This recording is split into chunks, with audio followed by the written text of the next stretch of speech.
Psalm 71, part 2. This will be verses 17 to 24. O God, you have taught me from my youth, and I still declare your wondrous deeds. And even when I am old and gray, O God, do not forsake me until I declare your strength to this generation, your power to all who are to come. For your righteousness, O God, reaches to the heavens. You who have done great things, O God, who is like you? You who have shown me many troubles and distresses will revive me again and bring me up again from the depths of the earth. May you increase my greatness and turn to comfort me. I will also praise you with harp, even your truth, O my God. To you I will sing praises with the lyre, O Holy One of Israel. My lips will shout for joy when I sing praises to you, and my soul, which you have redeemed. My tongue also will utter your righteousness all day long. For they are ashamed, for they are humiliated who seek my hurt. Okay, there's a really cool doctrine in here, in the second half specifically of Psalm 71, that we don't get a whole lot in the Bible. And so when we do see it in the Bible, then it's cool to drill down and see what information we get.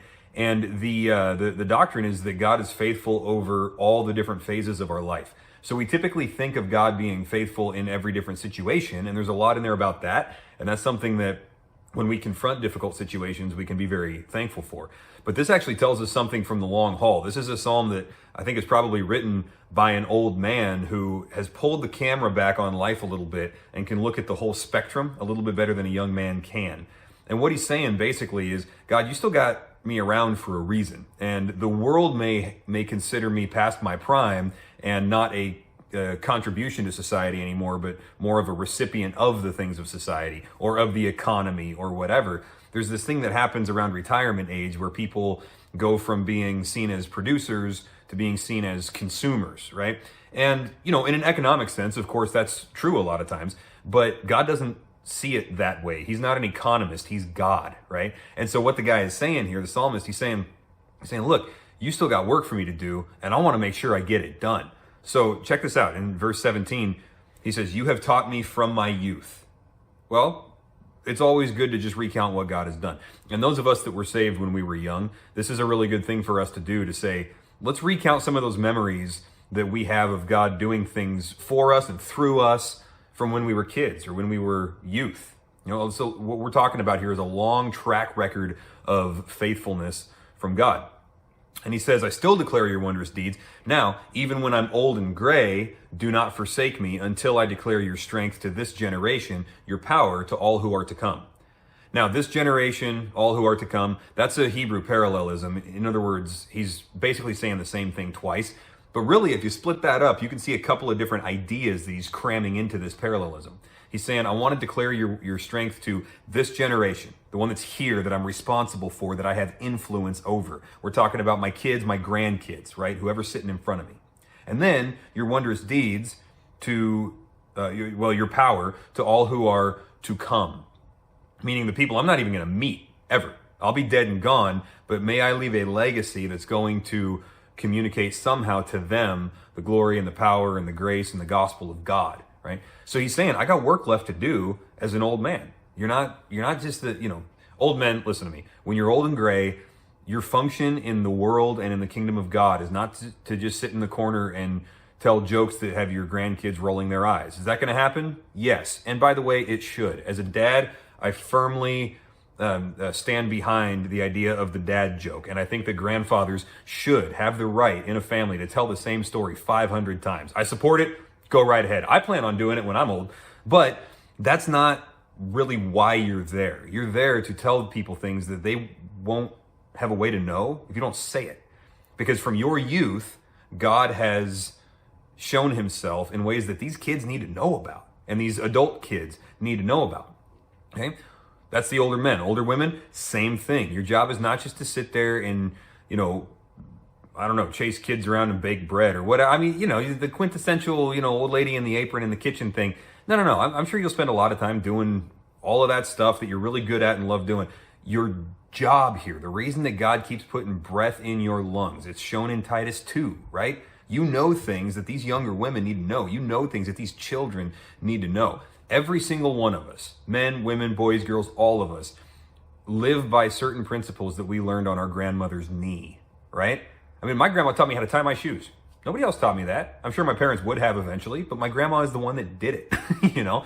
But also just the deep things of life, we need to know that stuff. And the older people among us are the most reliable sources of information to find those principles in, and we live by that stuff. So what he's saying here is, in every phase of life, I want to do the work that God has for me to do. While you're in this world, while you still have a beat in this heart, a pulse causing this heart to pump, while that's still happening, you have not graduated the work of God yet. And this guy is saying that. So he's saying, God, while I'm old, continue to enable me to do my work. Because if God doesn't enable us to do it, it ain't going to get done. Right? And we need his enablement more and more, as well, we become aware of our need for him more and more as our physical strength fades. And so this is a prayer that gains, I think, probably more fervency and more power as time goes on. So he says, verse 20, you've shown me a lot of stuff before. A lot of it was bad, troubles and distresses and so on. You've revived me from all of that. You're going to do it again. Now, verse 21 is a really interesting statement, and it's going to be taken wrong if we're not careful. May you increase my greatness and turn to comfort me. Prosperity gospel, anybody? No, not the psalmist. What he's saying here is that he wants his influence to be increased because he's asking God that influence would be leveraged for the benefit of future generations. This isn't greed, this is stewardship. He's saying, if you give me more to manage, I will manage it for your glory and leave a legacy that's going to benefit more people. Faithfulness in old age. This is why God says, look, the gray hair, it's a crown of wisdom. The gray hair is wisdom, and it's a crown of glory. This is a good thing. God doesn't abandon the old. He empowers the old. And we should value them in society the same way that God values them on the earth. So, you younger folks, value the older folks, okay? We need them.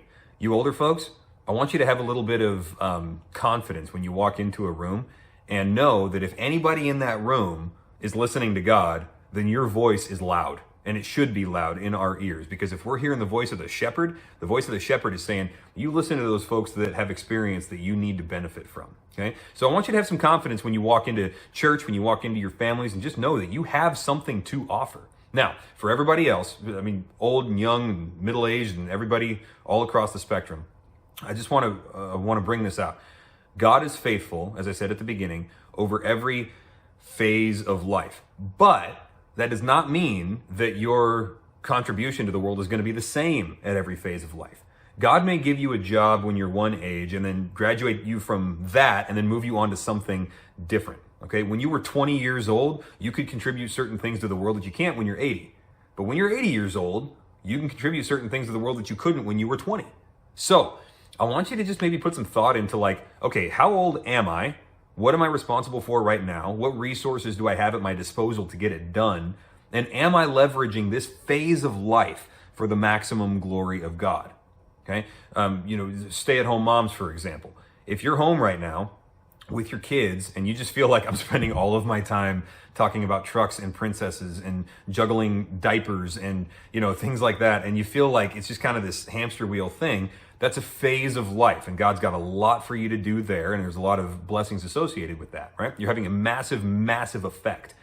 When you're an empty nester and your kids are out of the house, you probably are not going to spend as much time at home with the kids, right? It makes sense. You're going to be doing other stuff. So how do you leverage that phase of life for the maximum glory of God? Because I can promise you one thing, God's not going to forsake you when you're old. So how do we keep our hand to the spiritual plow? How do we keep saying to God, your kingdom come, your will be done on earth as it is in heaven, and I'm giving myself to that endeavor? What does it look like? How do you keep praying that even when your energy is not as high as it used to be, right? Even when you feel like your memory is not as sharp or your vision isn't as sharp or whatever. Maybe you got to read the same passage of the Bible a few times to get out of it what you used to get out of it the first time. I don't know. But what I do know is God's got you around for a reason. So what phase of life are you at? And are you leveraging that for its maximum impact for the glory of God in his kingdom and for the future generations? Those of us that are young, I'm not as young as I was, right? I'm 35. And so I'm basically halfway between graduating high school and age 50. It's a weird spot. I'm right smack dab in the middle of that. So I'm looking at both of them as being equally close. One from experience and one from foresight. And it's like, I've still got more energy than I'm ever going to have from this point forward. I can still say that. So I still have a lot of energy. Okay. Physically, I can move around, get some stuff done. But I've also got some limitations that I didn't have when I was, planting a church in my early 20s or whatever. So we just got to figure out exactly what God has entrusted to us at this phase in our life. And it's going to be different for each of us. Let's put some thought into it and then hand it, once we can see it, what it is, hand it back to him and say, okay, now what do you want me to do with all of this? I will steward it properly. Let me just read a couple more of these that I read last week, just so they're ringing in your ears as I'm done. Verse 5, for you are my hope, O Lord God, you are my confidence from my youth. Verse 6, by you I have been sustained from my birth. You who took me from my mother's womb, my praise is continually of you. And may that be true this week and every week from here on out until you go home to glory.